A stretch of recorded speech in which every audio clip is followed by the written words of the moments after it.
Notre découverte des quartiers de la rive droite commence dans le Marais où se trouve la célèbre place des Vosges.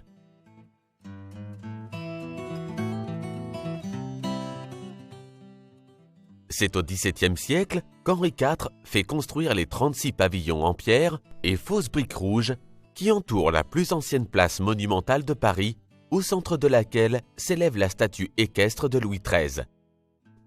La construction la plus importante est le pavillon du roi, au centre de la face sud. Aux quatre coins du square, 4 fontaines identiques complètent le décor de la place. C'est sous les arcades de la place des Vosges que se trouve au numéro 6 la maison où a vécu Victor Hugo et qui a été transformée en petit musée.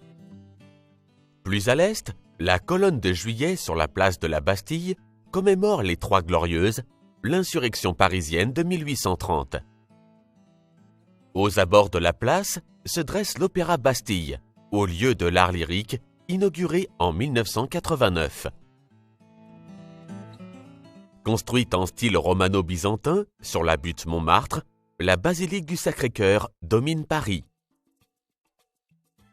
À quelques pas de la basilique se trouve la place du Tertre, avec son air villageois le matin, mais qui se transforme l'après-midi et le soir, animée par des artistes qui proposent leurs tableaux, leurs portraits ou leurs caricatures.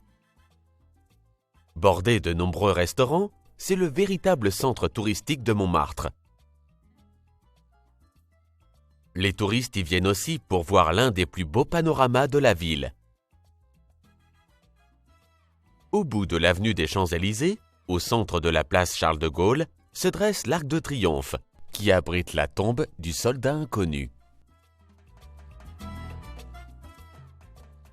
De l'autre côté, l'avenue de la Grande Armée nous mène à la Défense, un quartier où sont concentrées à la fois les grandes tours abritant les sièges et les bureaux des grandes entreprises françaises et mondiales, le plus grand centre des congrès de France avec le CNIT, des milliers de logements et le premier centre de shopping d'Europe avec le centre commercial des 4 temps.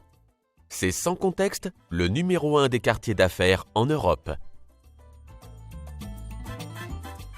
Sur le parvis est inaugurée en 1989 la Grande Arche de la Fraternité, connue sous le nom d'usage de l'Arche de la Défense ou Grande Arche.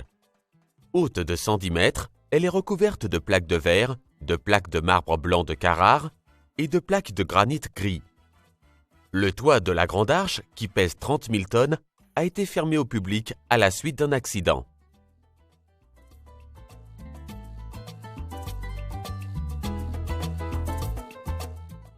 À l'ouest de Paris, la Fondation Louis Vuitton, dont le siège a été projeté par l'architecte Franck Gehry, a pour ambition de favoriser la création artistique. Chef de file mondial de l'industrie de luxe, le groupe LVMH opère notamment dans le secteur de la maroquinerie, de la mode et du prêt-à-porter.